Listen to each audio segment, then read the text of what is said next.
It's 12 o'clock in Frisco, Texas, and it's time for Smoker Broker Radio with Robert Meche, a.k.a. the Smoker Broker. Robert is the owner of Small World Realty and has employed hundreds of real estate agents in his 17-year career. He has instructed and mentored over 10,000 real estate agents at the highly acclaimed Champions School of Real Estate and is considered an expert in Texas residential realty. Robert is also an advocate of true entrepreneurial spirit and has helped many to transition from corporate America into the world of self-employment. And now live from the studio to your world, the Smoker Broker. Hey, welcome to Smoker Broker. I'm Robert Meche, and I am the guy they call Smoker Broker. Man, if Ringling and Barley and all those guys are alive right now, I am running a three-ring circus. I've got so many things spinning in my head right now. I'm trying to concentrate to make sure that I give you a good show today. My buddy over there, Brent, always tells me to let him know when I'm on my ADD medication, and I am on it right now. I was going to ask you. I've got so much stuff that is just flying in and out.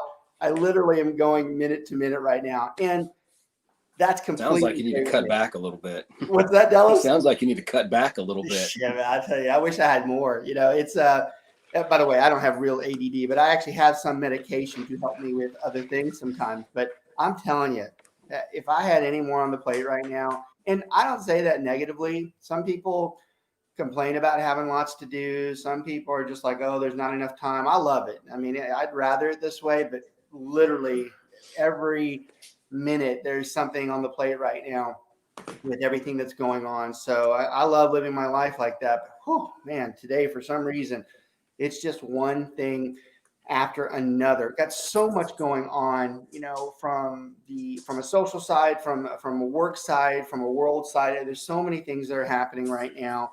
And as always, we start the show off with a little bit of a summary as to what the current events are that are affecting us. They have been the same kind of for the last few months, but they kind of are starting to differ just a little bit with the changing of things. Now, by the way, you guys are going to hear some nail pops back there because we are remodeling the house, so that's all good. We've had that kind of regular over the show the past few months, but we're almost about to have our own studio, so hopefully that won't be a problem here in the next up and coming weeks. So you got the biggest one out there right now, you know, the president election has, I guess we're going to say it has been called, but it's not true. But I think all of us agree that that's going to work out the way it's been communicated so far. So whether that's good or bad for you, it doesn't matter because it is what it is. And we move forward like we always do with everything. We adjust and we do what we need to do. I kind of mentioned it last week. No matter what your preference is when it comes to politics, in the end, whoever's in that office, it really doesn't affect our daily lives that much. Dallas has the same problems that he has, whether it was Trump or Biden. Nothing has changed for him. So he's gonna continue to run the same way he always has. And he's representative of the rest of us too. Yes, there are some things that matter, but in the end we move on. We're resilient people, and some of us are happy, some of us are not, and it's okay. But one thing hopefully that everybody agrees on is hopefully we can get past all of the uncertainty we've had over the last few months and try to get back to some type of consistency and putting plans in place for us to get past all the other things that we have. And that other thing being, you know, the nastiness of COVID that's still out there that we continue to navigate through.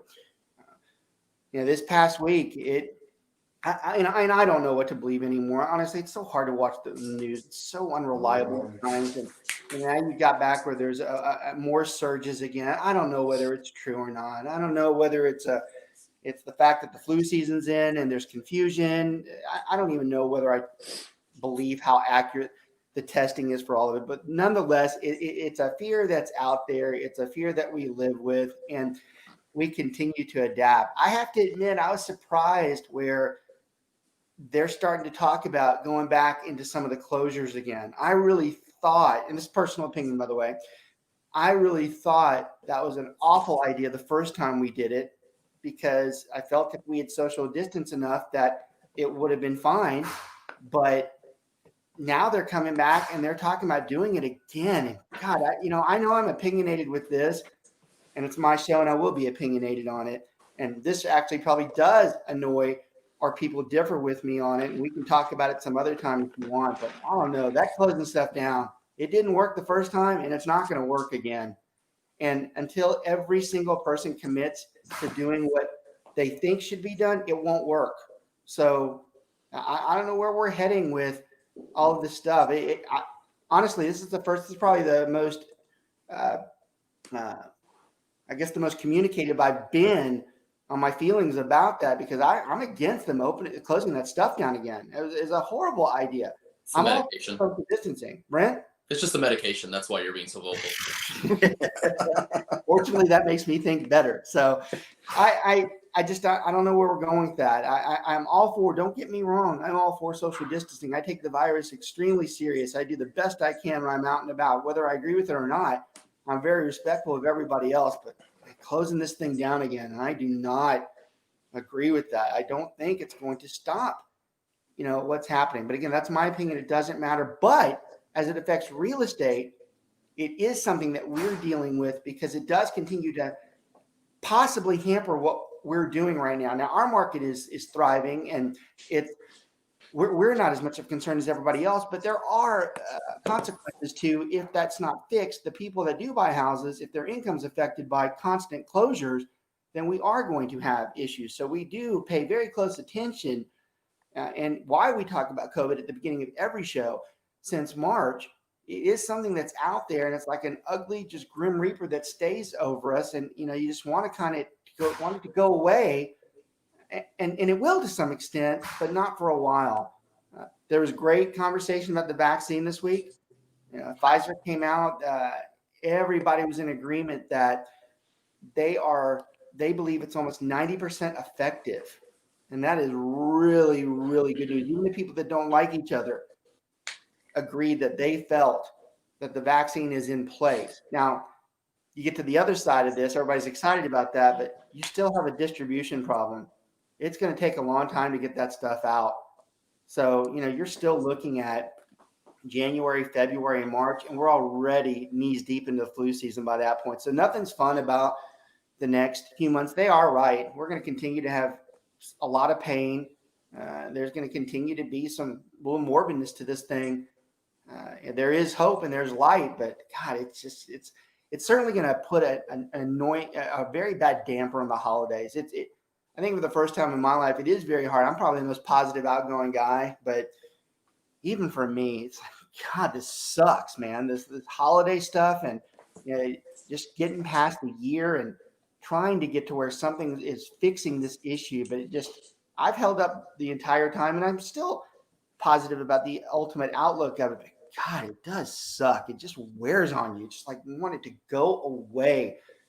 Any friend that you have that has had family that's passed, that's awful. And, people who are just having to deal with it, their jobs that are affected more than your job's affected. It's just awful. And you keep thinking that it's away and we have control over it. And then these waves just come back in, and it just, like I said, just depresses everybody. So just a tough time period for all of us. We're definitely going to get through it. Hopefully the holidays don't have to be such a wet mop. It's unfortunate that so many people aren't going to actually celebrate the holidays this year like they normally do. And that's fine. I think for some people, maybe that's necessary, but you can only do so much. I will tell you on a personal level, it's hard too. Just the constant interaction with people. One of my longtime friends was in town this week, and man, I hadn't seen. He really is just he's like a second or third brother to me, and you just want to give him like the biggest bear hug, and you can't even touch him because there's that risk with the virus. It's very hard to accept, especially for social outgoing people. It's very difficult. So nothing's changed there. So it's perfect for you. You're good. Yeah, right. All good. All good. Everything's fine. Okay. We are going to talk about setting expectations today. That's one of my favorite shows because it's not just a real estate show.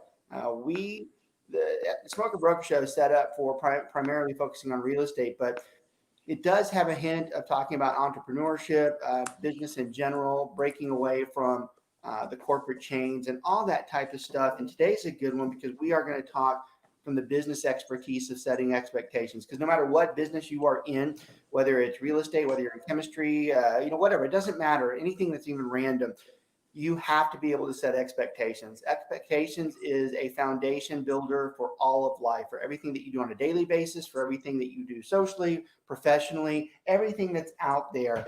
It starts with setting an expectation. So we are going to give you a vision of expectations as to how they relate into the real estate world, but they are expectations that can be used for just about anything you do. Everybody who knows me, everybody who watches the show, and all the archive watchers, which, by the way, thank y'all for last week. I think we had over 850 views, which means we will probably cross 1,000. We had 1,000 people somewhat either browse over or actually watch the show last week. So thank y'all for that. We love it when those numbers get up there. That's a very relevant number for us to hit.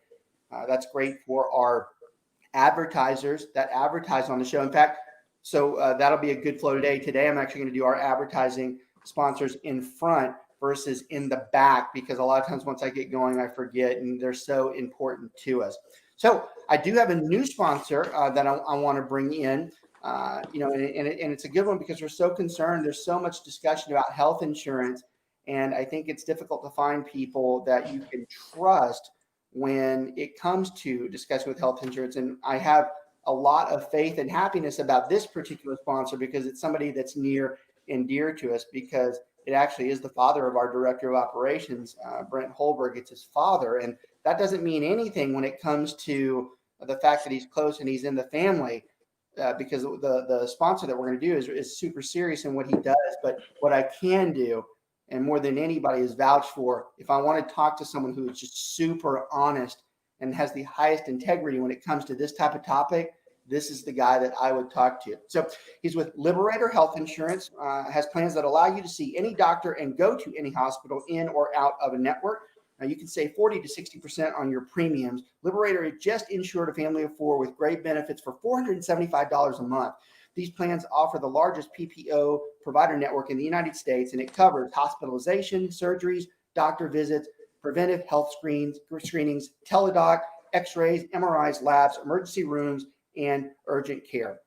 And it's so much more. It says, with recent changes in healthcare laws, you're now free to choose a health insurance plan that fits your needs, not some expensive government mandated one size that fits all the programs. So if you want more information, you can call Mr. Greg Holberg at Independent Health Insurance Broker at 214-886-4688. I think his information is right there below.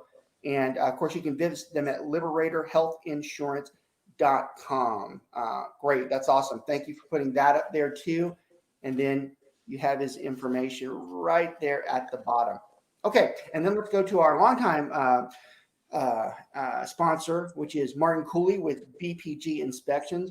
Now, obviously, you have a choice when it comes to picking a home inspector. We always tell our clients, we at least give them 3 referrals so that they are the ones who choose it. And we tell them to interview each of those people to make sure they pick the right one. But I'd be lying if we didn't say that we favor them choosing Martin over a general inspector. Martin's been with us for a very long time.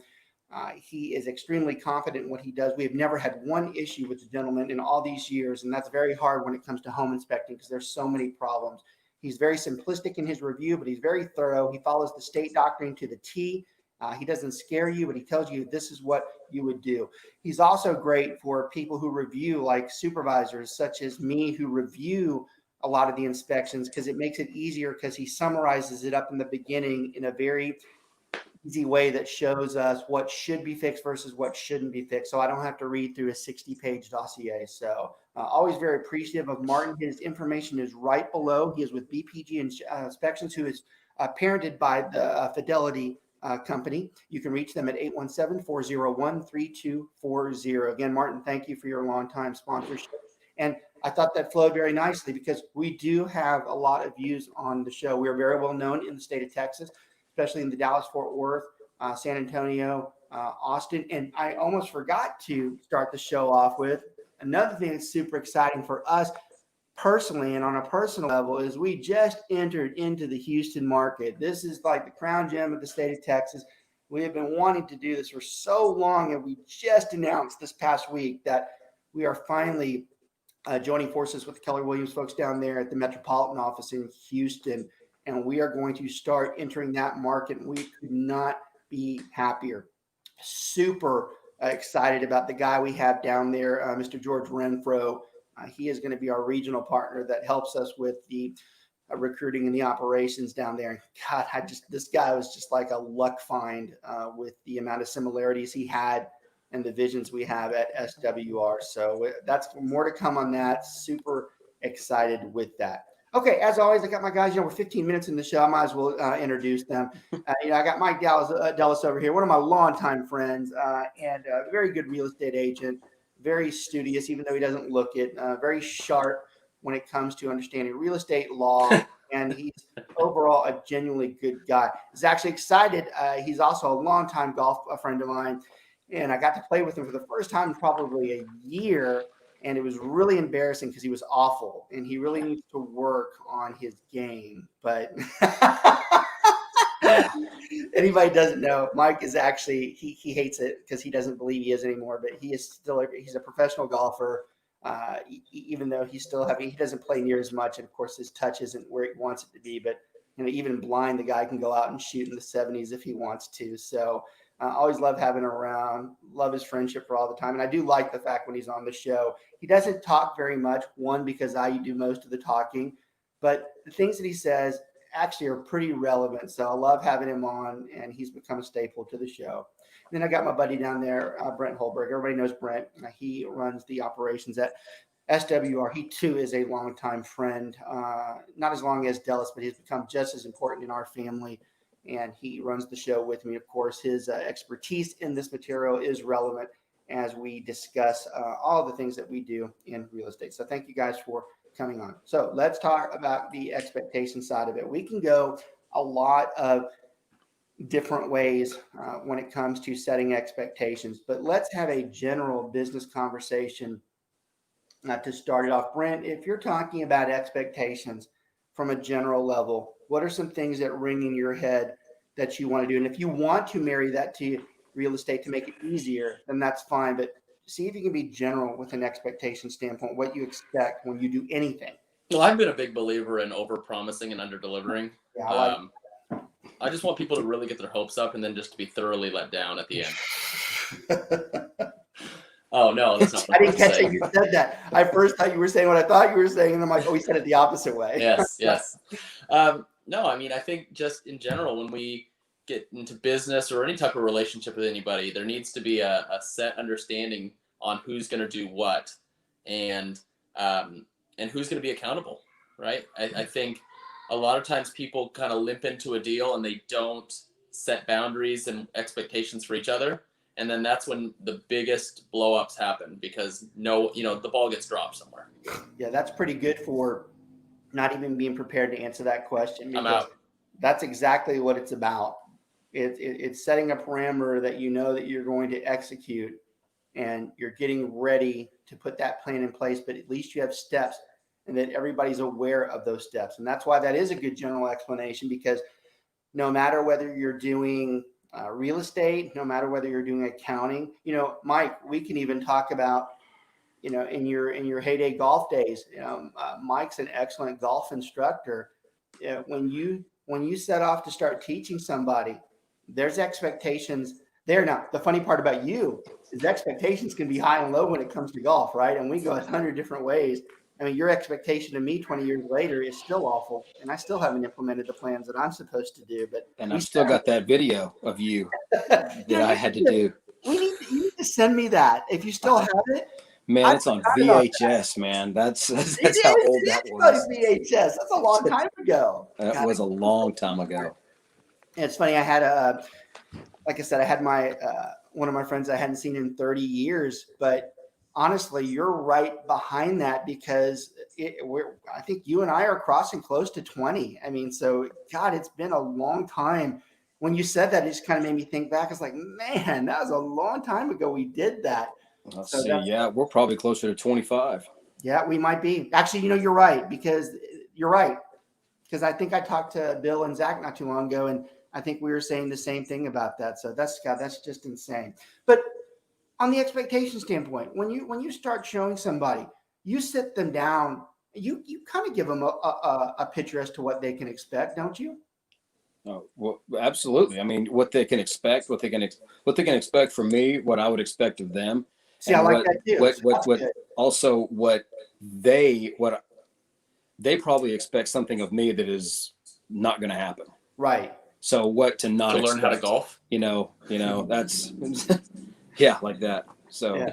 I mean, if in I the like housing how you part, said if they that, think Mike. that I'm going to come mow their yard to make their house look good, it's not going to happen. I like how you said that you took a different approach than Brent, and it's just as important. You not only focused in on the expectation in general, but you said that it's on both sides. It's about not only me, but them too. There's two people that have a set view or understanding as to what's going to happen. And if those views are off or they're inconsistent or even distorted, then we've got a problem. We've got a problem because both of us have to see the expectations. And from a business standpoint, if it's our business, that's where we come in. It should be our motivation to make sure we set the expectations that everybody expects, that they're reachable, that they're realistic, and that everybody is on the same page. So that's a great takeaway from today's show. If you wanted a generic business conversation about expectations, we need to set an expectation level that is agreeable with everybody, because if it's not consistent, we're still going to have problems. And we all have to believe in that expectation. We have to believe that that's what we want to happen. So that's a good takeaway from today. We like to point out the takeaways. That's a good one because we want to make sure that we are on track to hit what we are trying to do. The negative side of not setting an expectation is like infinity. If you don't start setting expectations, it can go 1,000 different ways. And you honestly deserve everything that you get when that happens. You have no one to blame but yourself. If you're running any type of business, any type of project, any type of company, and you're the one who didn't set expectations, and then 3 or 4 weeks later, it's a complete disaster, you have nobody to blame but yourself. You should have been the one that was very clear as to what was going to happen. In my career, and y'all remember, I come from a very strong accounting financing background, and I actually come from a very strong retail background. I have a lot of my hands in retail, customer service, accounting and finance, real estate, a very strong mix in dealing with people. And I'm going to tell you right now, if you start randomly throwing things out, you're going to get what you should expect. You're going to get randomness. You're going to get random acts that are not consistent. You're not going to be going towards the goal. If you do, it's pure luck that it happened because you're not focusing in on where you should have been. So this happens to everybody out there. And the expectation at times, and this is where I was going with this, even if things go bad, like the worst that could have happened, if you did your job right, you should have damn well already had said that could possibly happen. This should not be a surprise. You should have said it's very possible that this can happen. You wouldn't have been thrilled telling them that, but you should have at least set the expectation, because when it happens, it's a lot easier for you to say, well, we did discuss that, versus you having some dumbass look on your face going, I just can't believe this happened. That is the worst too. You want to be respected in business or have someone. It's my normal look. What's that, Mike? That's my normal look. Yeah, you do not want someone coming back at you where you have this just dumb look on your face going, I just can't believe that. Look, nobody likes surprises. Quite honestly, even birthday surprises, nobody likes them. Nobody ever likes a surprise because a lot of times the surprise wasn't the surprise that they wanted. Yeah, it's an audit. That's a great surprise. Fantastic. Nobody likes them for the most part. So from a business standpoint, we have to really try super hard that we're making sure that everybody knows where we're going with the goal in mind and the tracks that are in place. Let's take it from a real estate perspective, because our majority audience is real estate. So let's talk about expectations in real estate, because most of the people that watch our show are watching for that particular reason. So let's start off with talking about the buyer expectations. Mike, what are some general comments when we meet a buyer? What are some things that we might want to prep them for as we go through? You don't have to be thorough with everything. What are just some general ones that we're going to talk to them about that we should say that they should be expecting this as we get into this process?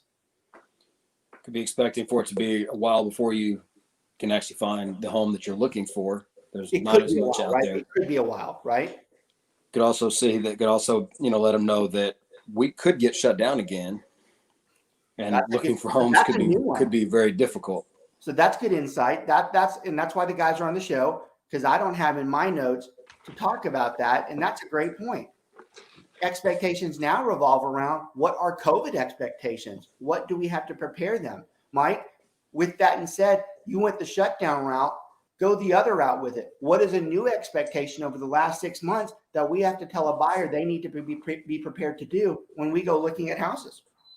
Well, yeah, masks. I mean, you might have to wear gloves. You might have to have little booties. You might have to. You might have to be careful what you touch. You might not want to touch as much stuff as you would normally touch, as far as closets, cabinets, things like that. So great takeaway from today's show as well on a current event type of thing. One great expectation. That's super good for anybody who's fairly new, and actually anybody who's fairly been doing this for a long time.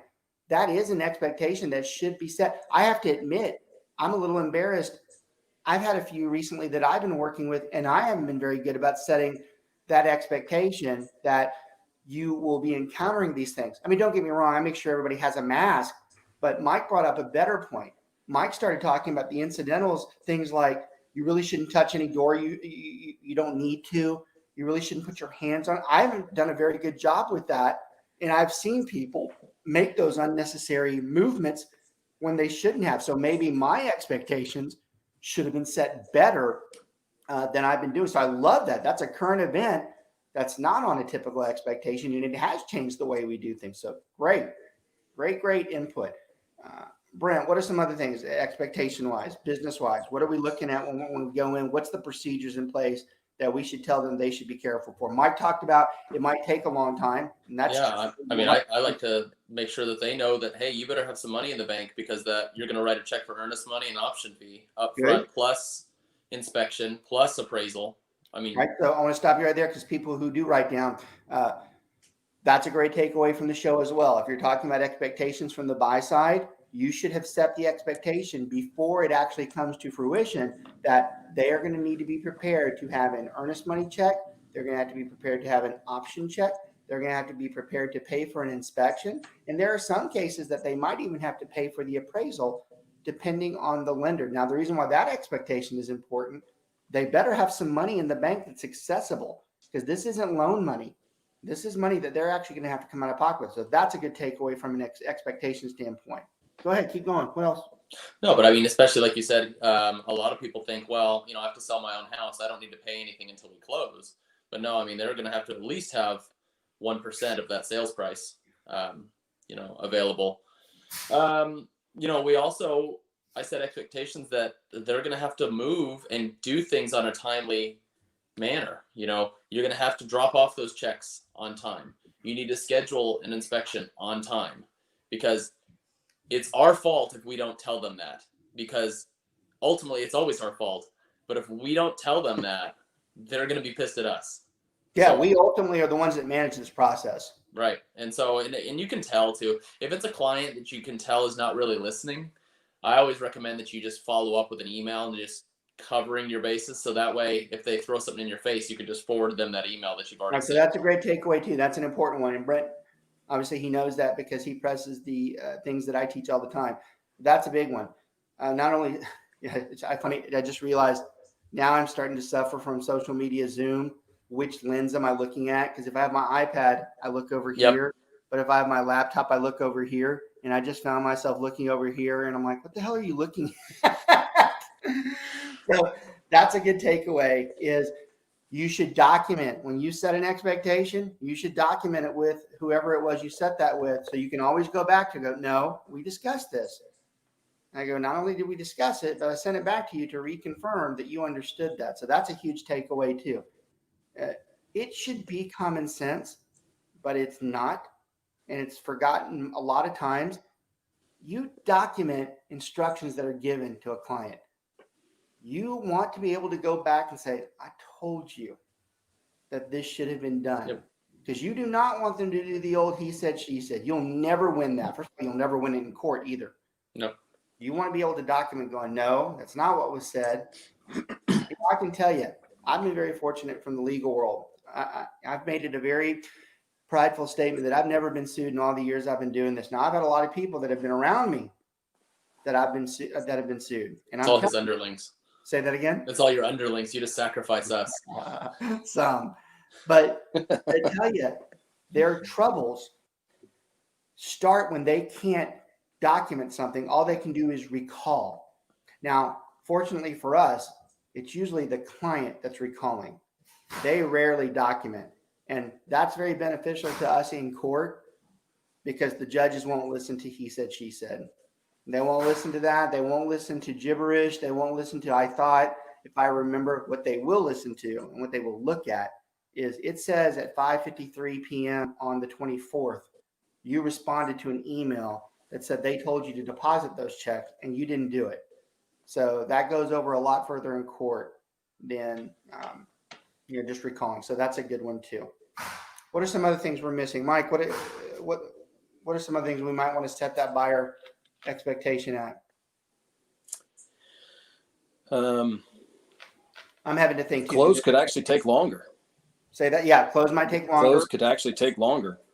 Back to your continued theme with that, we've been fortunate so far because we haven't seen a lot of delays, but that always exists because of the COVID regulations and some of the things they're requiring for COVID.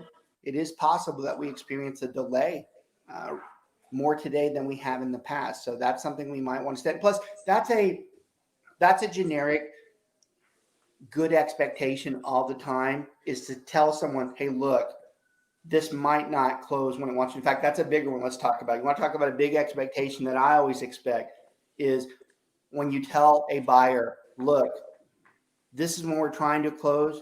There is by no means 100% accuracy that we close on that time frame. This is probably the largest expectations. If you want a big takeaway from today's show, especially if you're new, when it comes to setting expectations, one of the number one expectations you should give or you should set is making sure that buyer knows from the very beginning it is very possible that there could be a delay in this process.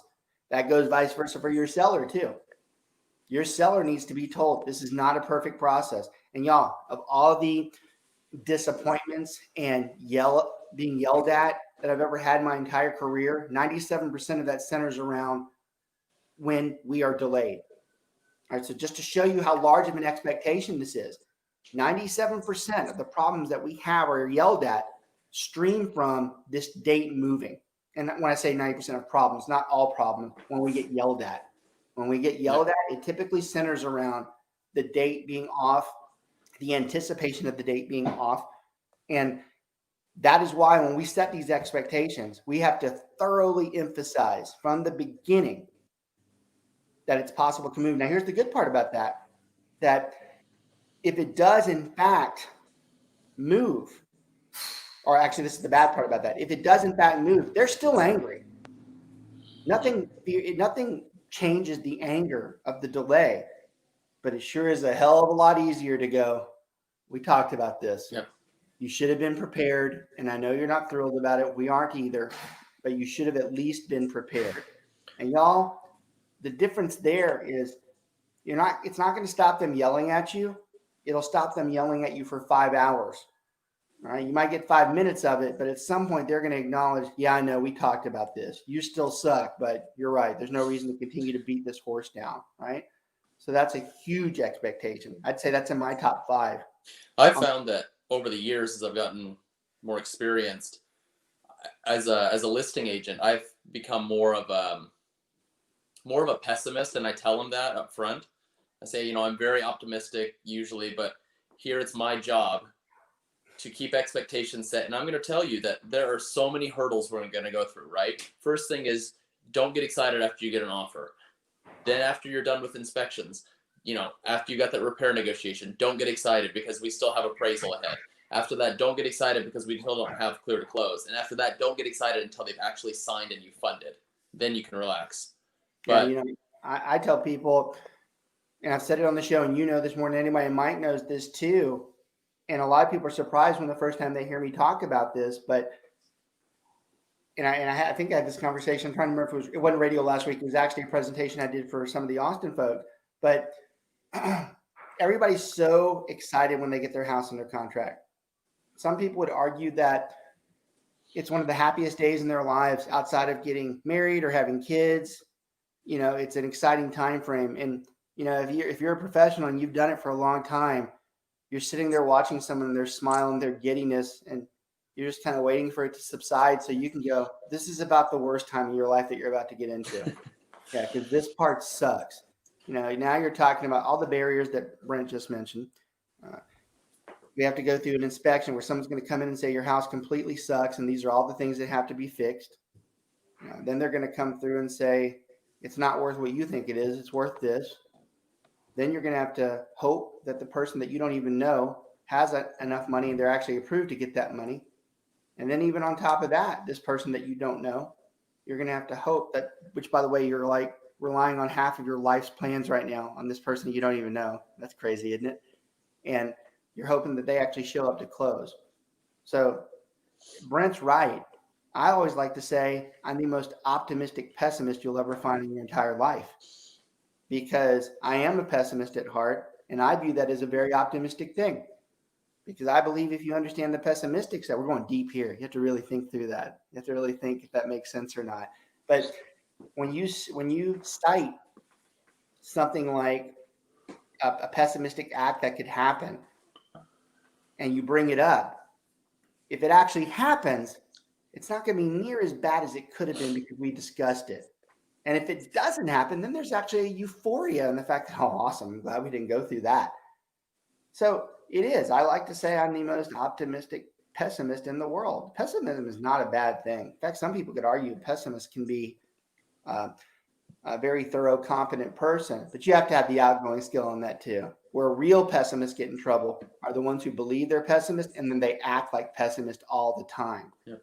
These are people who are typically asses too in real life. So those are the ones that you got to watch. There's a difference for me. I do believe there's different types of pessimism. I do.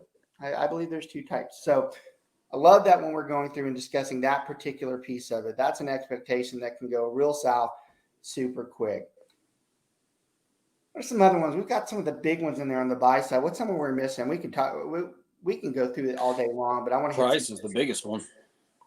Price. All right, great. So Mike brought up on an expectation of price, and it's a good one. We have to set an expectation when we're on the buy side that the house, there's a couple things we're looking at. One, is the house priced accordingly? Meaning, are the other houses that are similar to it, are they in the range? Are they not being unreasonable? Okay, because if they're not being unreasonable, then we should be reasonable with our offer as well. Mm-hmm. So from an expectation standpoint, we're going to tell the buyer, we're going to check the comps on that house. And we're going to make sure those people are in line. And then from the second side of it, we're going to tell them part A and part B. A, if they are reasonable, then we're going to have a reasonable offer. B, if they're not, then we're probably going to ask lower, and we're probably not going to be too optimistic that it's going to go through, because we know we're going to have to offer a lower amount, and it's probably not going to work out. Okay, so that is an expectation that should be set from a price standpoint, that you might not want to get too excited about this. If we go in and see that they're really overpriced, they're probably not going to come down that much. Most sellers who priced it there had a reason for pricing it there. And we probably need to set that expectation before we get involved. Hey, look, just so you know, we're probably not going to have a good chance with this. So that's a good one too. That's a very good one. And we can flip-flop on the seller side too. We can set that expectation that we did price the house accordingly, but here's an expectation that they don't want to hear. It is very possible we have someone come in and lowball us even after we did it. So we have to prepare them that happens. And we have to prepare them what they are going to do if that happens. Once again, setting expectations constantly throughout the process. We're warning them. These are the things that could happen. Here are the alternatives that we see can happen when someone offers on this house. You need to be prepared on what your commentary or response is going to be when those happen. So So that's a good one too. I'm sure you guys would agree too that if you're doing a good job at setting the expectations at the beginning, they're going to build trust in you and they're going to see your demeanor. And so if something pops up that you haven't coached them on, they're going to look to you and they're going to feel more relaxed. But if you kind of ghost them, you don't respond, then they're going to start freaking. This is a good takeaway. Expectation breeds efficiency and competence. It swims in it because successful people, smart people, competent people know to set expectations. If I'm a buyer who's intelligent and I'm dealing with an agent that hasn't given me any type of guidelines or any type of set procedures that are in place, I'm going to have sincere concerns. And one of the worst things that can happen is when you do have that competent person on the other side and they have to lower their skill set to say, hey, I haven't seen anything yet from you on the timeline or the process that we're going through and what's going to happen.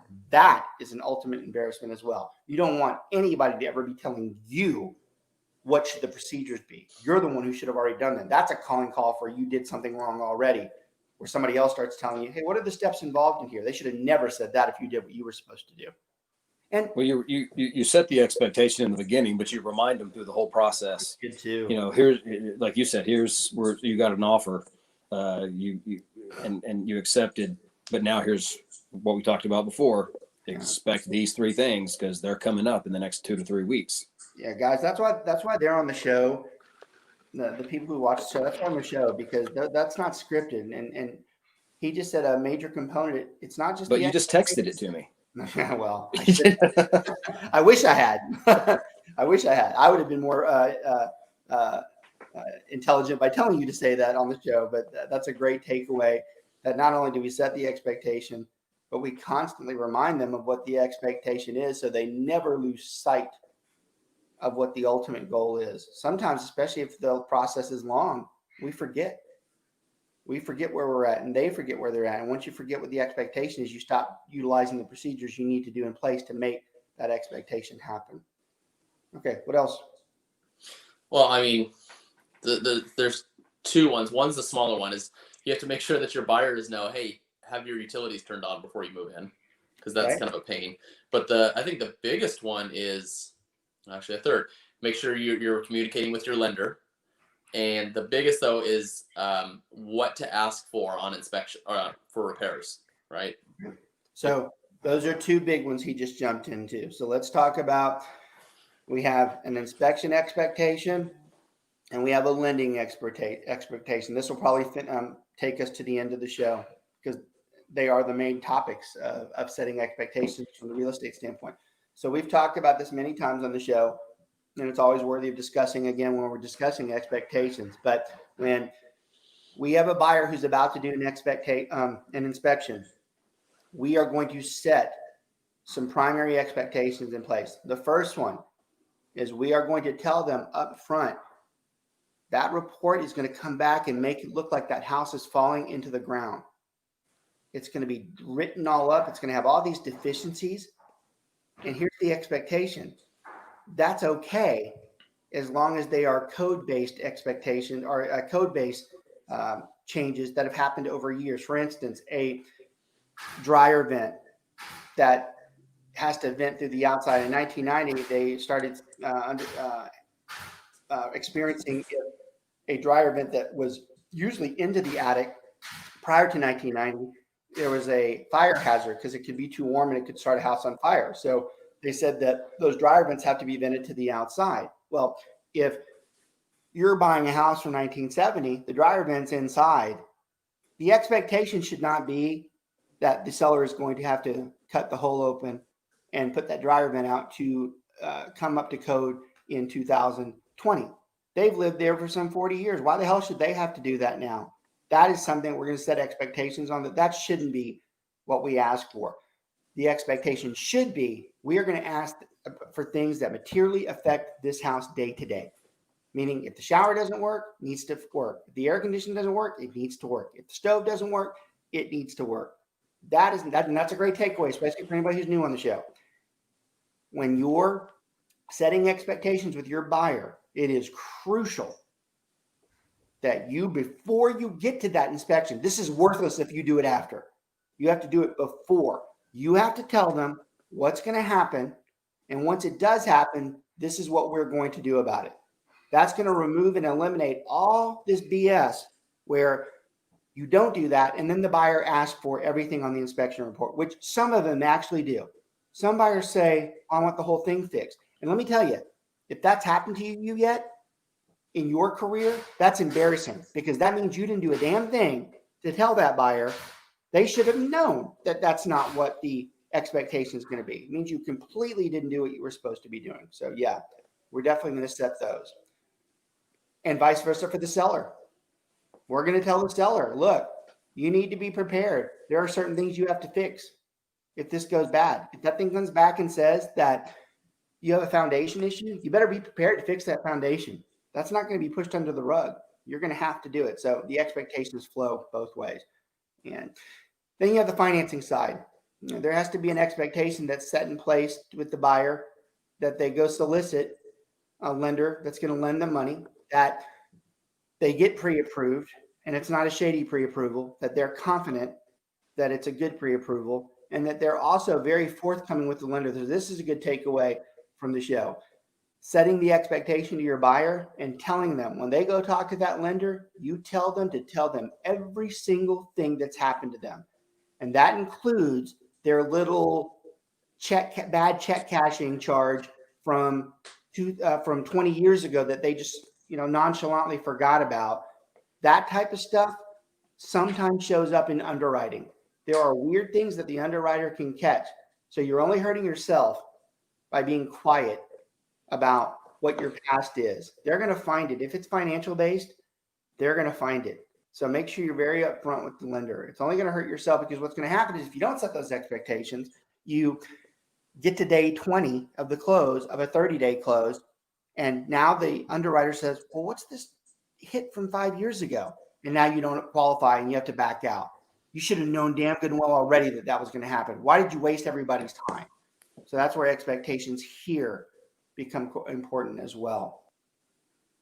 A couple of earlier comments in the chat box from what we started about. David Tanner mentioned that the sun will rise, people will still buy houses. He's right. The sun continues to come up, at least in the world we live in right now. The sun continues to come up, and if it continues to come up, it's a new day. No matter what is around us, whether it's an election, COVID, it's still there. We move on. So I like that comment. And then he said he noticed that there's already some school closings, even in the Coppell ISD. We've heard that as well. We've heard a lot of schools that are going back and forth on whether they need to close or not. We'll tell you something I heard the other day, and this is a generic comment for all schools that are out there, because I've heard this from multiple sources. And it's interesting. And I actually wish I'd started the show off with this, but it's just as good to finish with it, because this is something to really start thinking about. Whether your kids right now, their schools are closed, or they have been going through temporary closings. One thing that people are starting to find out, and this isn't an opinion, that this is factual in some of the schools, they're starting to find out that at the school, that's not where they get COVID. They're getting COVID from the house, and then they bring it into the school. It's not the school itself that they're getting COVID. And just like a lot of people have discussed from the beginning, the kids really have a hard time picking up COVID themselves when they're surrounded by a lot of kids, because a lot of the kids are just not capable of picking the disease, the virus up. That doesn't mean they can't do it, but it's not like if a bunch of adults are in there where they could thrive it. So a lot of the things that are being experienced right now with these closings, some people are starting to say, that's not where they're getting it. We can close everything. They're still going to get it if they were going to get it. So that's another thing because there are a lot of people who are thinking about going virtual the rest of the year. You have a lot of schools that are thinking about just finishing out the year virtual. Now, I will give my opinion on that. I think it's wrong. I don't care what anybody says. If you want to argue with me about the virus is going to spread and that's harmful, I'll argue with you about it, because I think the virus spreads no matter what way you do it. But the kids being out of school is a tough one.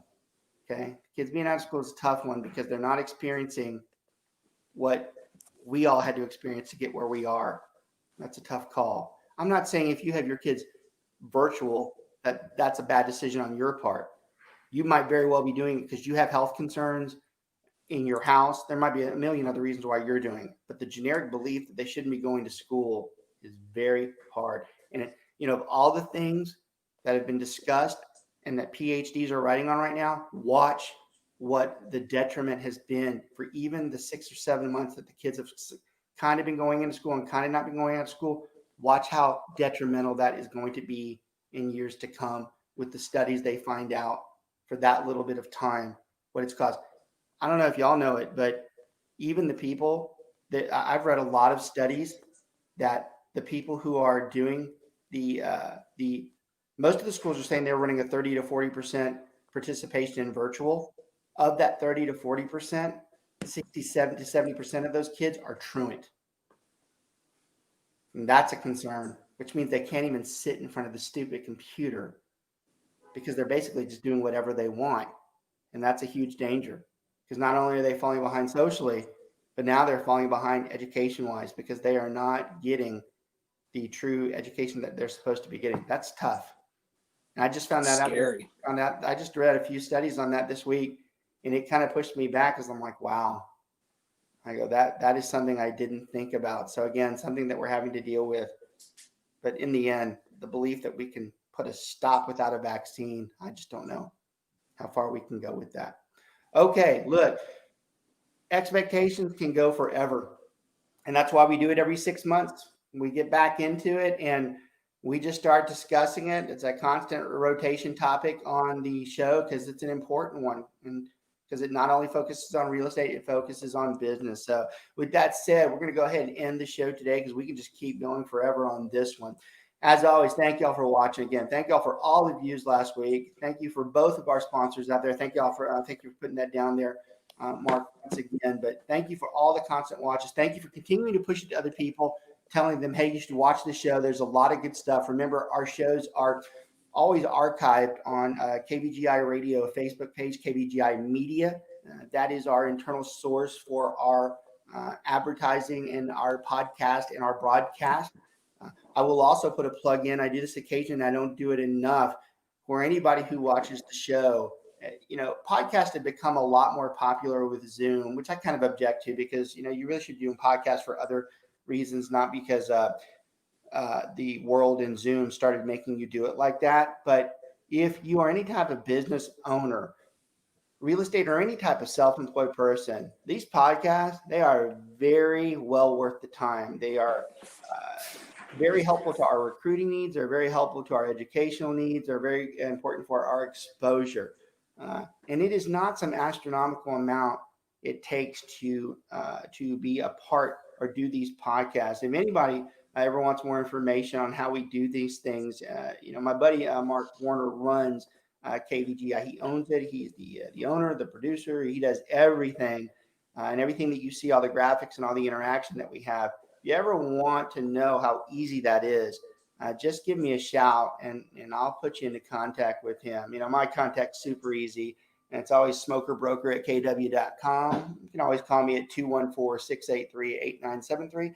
Again, that's 214-683-8973. And it should always go without saying, if you ever are interested about being a real estate agent, come talk to us. If you're ever interested about someone who not only does full-time real estate agency, but also practices part-time and caters to part-time real estate, that is what we expertise better than anybody in this country. Y'all, thanks for watching. Y'all have a great week. Get ready for the holidays. The holidays are coming. Make it the best you can. Take care.